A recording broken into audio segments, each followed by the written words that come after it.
Hello दोस्तों, नमस्कार। कैसे हो आप? इस वीडियो में मैं आपको जानकारी दूंगा कक्षा 10वीं के अध्याय 4 प्रश्नावली 1 के। ये देखिए 19 नंबर प्रश्न है। ये बहुत इंपॉर्टेंट है और ये प्रश्न हर साल बोर्ड एग्जाम में पूछा जाता है।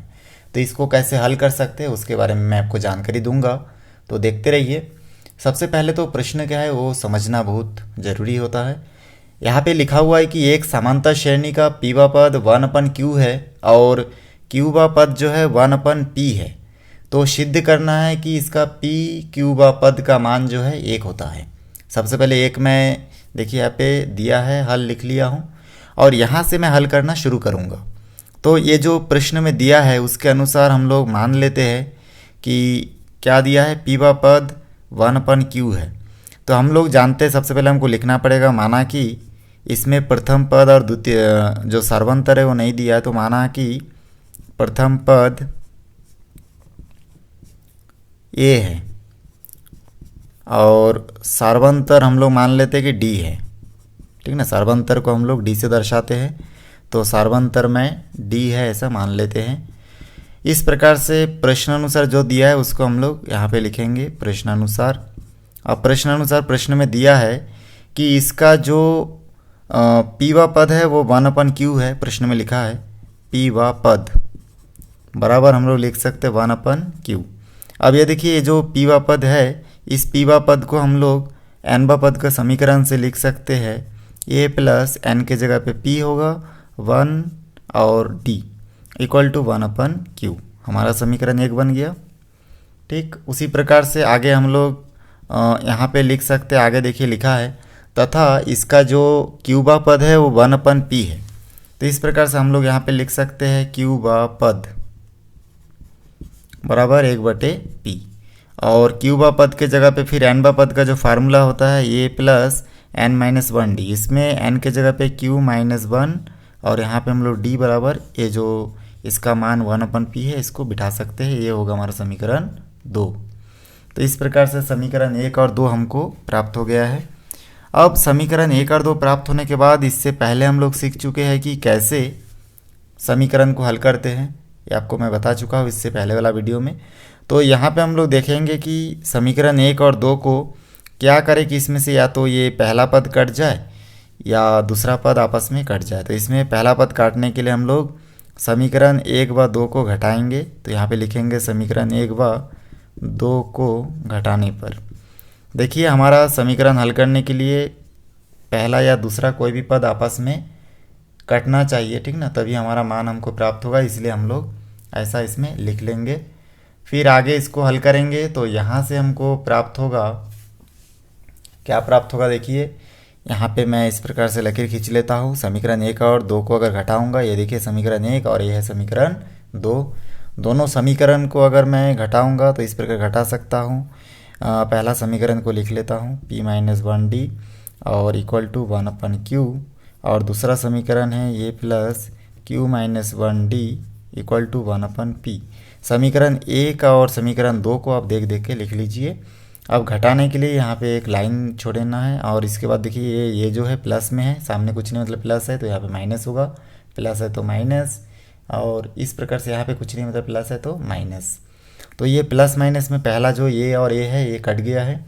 अब देखिए यहाँ पे बचा क्या है, ऊपर वाला प्लस वाला को पहले लिख लेता हूँ, p माइनस 1d बचा और नीचे माइनस, क्योंकि ये जो प्लस q माइनस 1d है ये चेंज हो गया माइनस में। नीचे वाला माइनस इसको मान्य होगा अभी, तो इस माइनस को लिखेंगे और नीचे वाला जो भी है q माइनस 1d इसको लिख लेंगे बराबर किस तरफ देखिए 1/q प्लस में, इसलिए सामने लिखेंगे। 1/p माइनस में है तो इसको बाद में लिख लेंगे। इस प्रकार से बहुत सिंपल है। इन दोनों में से देखिए जो बराबर है इसके इस तरफ हम लोग देख रहे हैं कि d इक्वल है, मतलब d को कॉमन ले सकते हैं। तो अंदर p माइनस 1 बचा और यहाँ पे क्या बचा देखिए माइनस q माइनस 1 बचा। तो इस प्रकार से यहाँ से हम लोग इसको तिर्यक गुना करेंगे तो यहाँ से हमको प्राप्त हो जाएगा माइनस p 1 के साथ मल्टीप्लाई होगा तो माइनस p माइनस q 1 के साथ मल्टीप्लाई होगा तो q और बटे के नीचे p q एक साथ मल्टीप्लाई होके इस प्रकार हो जाएगा। यहाँ से हम लोग आगे सॉल्व करते हैं तो यहाँ हो जाएगा d और ये देखिए p माइनस 1 इसमें ये माइनस को अंदर गुना कर देंगे तो इस ब्रैकेट के बाहर भी कुछ नहीं है तो p माइनस 1 होगा इस माइनस को अंदर गुना करेंगे तो माइनस क्यू, और माइनस माइनस में प्लस, 1 का 1 होगा। यहाँ पे सिंपली आपको ब्रैकेट हटा देना है, यहाँ से भी ब्रैकेट हटाएंगे तो ये माइनस अंदर गुना होगा। इस प्रकार हमको यहाँ से इतना प्राप्त हो रहा है। और ये जो राइट हैंड साइड में माइनस पी माइनस क्यू और पी क्यू प्राप्त होगा। आगे सॉल्व करेंगे, प्लस माइनस में 1 1 कट गया। यहाँ पे देखिए पी माइनस क्यू बचा, तो यहाँ पे डी के अंदर जो है पी माइनस क्यू बचा है, इसको ऐसे लिखे रहेंगे, और इस तरफ पी माइनस क्यू बटे पी क्यू बचा है। अब ये जो p और q है ये देखिए d के साथ गुना में है, क्योंकि इनके बीच में कुछ नहीं है तो गुना का रिलेशन है। ये दोनों इधर पक्षांतर होकर भाग हो जाएगा, तो हम लोग लिख सकते हैं d equal to P minus Q बटे पी क्यू, और ये गुना में है, इधर जाके भाग हो जाएगा। हम लोग इसके नीचे p माइनस क्यू को लिख सकते हैं। तो ऊपर का p माइनस क्यू और नीचे का p माइनस क्यू आपस में कट जाएगा। तो बहुत सिंपली हमको d का मान जो है यहाँ पे खाली क्या बचा, देखिए ऊपर कुछ नहीं बचा, 1 और नीचे पी क्यू। तो d का जो मान है हमको 1 अपन पी क्यू प्राप्त हुआ। इस d के मान को हम लोग समीकरण 1 में या 2 में किसी में भी रख सकते हैं। तो चलिए मैं समीकरण 1 में रख लेता हूँ। तो यहाँ पे लिखूँगा समीकरण 1 में d इक्वल टू 1 अपन पी क्यू रखने पर, ठीक है, ऐसा करके आप लोग लिख लेंगे रखने पर। तो फिर समीकरण 1 देखिए, यहाँ पे इस समीकरण 1 में d के जगह पे देख के आप इसमें 1 अपन पी क्यू रख लीजिए, और बराबर में देखिए इक्वल के बाद क्या है 1 अपन क्यू है, तो इस क्यू को लिख लीजिए। आगे इसको सॉल्व करेंगे हम लोग, तो यहाँ से हो जाएगा ये जो माइनस पी माइनस क्यू है ये 1 के साथ मल्टीप्लाई हो जाएगा, तो इस प्रकार से हो जाएगा p माइनस 1 बटे के नीचे पी क्यू, और इक्वल टू 1 अपन क्यू है। इसको अगर हम लोग थोड़ा सा और हल करेंगे तो देखिए ये क्या हो जाएगा आपका, ये जो पी क्यू है ये p का भी हर है और माइनस 1 का भी हर है, तो दोनों में हम लोग बांट के लिख सकते हैं p अपन पी क्यू माइनस 1 अपन पी क्यू, ठीक ना। फिर अगर हम लोग इसको सॉल्व करेंगे हर को एक बार लिखेंगे और p माइनस क्यू हो जाएगा। इसी प्रकार से हम लोग इसको थोड़ा सिंप्लीफाई कर दिया। यहाँ पे p का हर भी p अपन क्यू है और माइनस 1 का हर भी p अपन क्यू है, इसलिए ऐसा लिख दिए हैं। आगे इसको सॉल्व करेंगे तो यहाँ से हमको देखिए क्या प्राप्त हो रहा है कि ये जो p है और p है कट गया, तो यहाँ पे बचा प्लस 1 अपन क्यू और माइनस 1 अपन पी क्यू बराबर 1 अपन क्यू। इस 1 अपन क्यू को अगर उधर पक्षांतर कर देंगे, या फिर इन दोनों को अगर उधर पक्षांतर कर देंगे बराबर किस तरफ, तो ये दोनों उधर पक्षांतर होकर माइनस में चेंज हो जाएगा, जो प्लस में माइनस में होगा और जो माइनस में है वो प्लस में चेंज हो जाएगा। तो दोनों को पक्षांतर कर दे तो 1 अपन क्यू पहले से रहेगा। अब ये प्लस 1 अपन क्यू इधर जाके माइनस 1 अपन क्यू हो जाएगा, और ये माइनस 1 अपन पी क्यू इधर जाके, ठीक ना, इस तरफ ये दोनों जाके क्या हो जाएगा प्लस 1 अपन पी क्यू। तो प्लस माइनस में ये दोनों 1 अपन क्यू कट गया, तो यहाँ पे ए का जो वैल्यू हमको प्राप्त होगा वो होगा 1 अपन पी क्यू। तो इस प्रकार से ए का वैल्यू भी हमको बहुत आसानी से प्राप्त हो गया, कितना 1 अपन पी क्यू। यहाँ तक सिंपली बहुत आसान है, आपको यहाँ तक समझ में आ गया होगा। थोड़ा सा लंबा है लेकिन बहुत सिंपली तरीके से आप लोग सॉल्व करते हुए आगे बढ़ेंगे तो आप निश्चित रूप से सॉल्व कर लेंगे। उसके बाद देखिए यहाँ पे हम लोग अब यहाँ तक हमको डी का मान भी मिल चुका है और ए का मान भी मिल चुका है। तो चलिए मैं यहाँ से इसको इरेज कर देता हूँ और यहाँ से फिर मैं आपको हल करके बताऊँगा कि कैसे हम लोग इसको हल कर सकते हैं। तो यहाँ से हम लोग फिर इसके आगे का सॉल्व इस तरफ करेंगे।